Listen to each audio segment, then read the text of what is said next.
Hello everyone. Are you wondering what cancel means? Let's explore.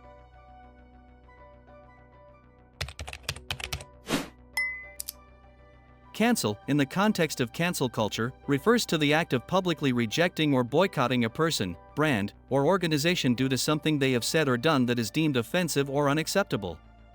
When someone is cancelled, it means that they are being held accountable by the public, often resulting in loss of support, followers, or business opportunities. The term has become a significant part of online culture, where social media users quickly mobilize to express disapproval and withdraw their support from those who violate social norms or expectations. While canceling is meant to enforce social accountability, it has also sparked debate about whether it's fair or effective, sometimes leading to divisive discussions about justice and redemption.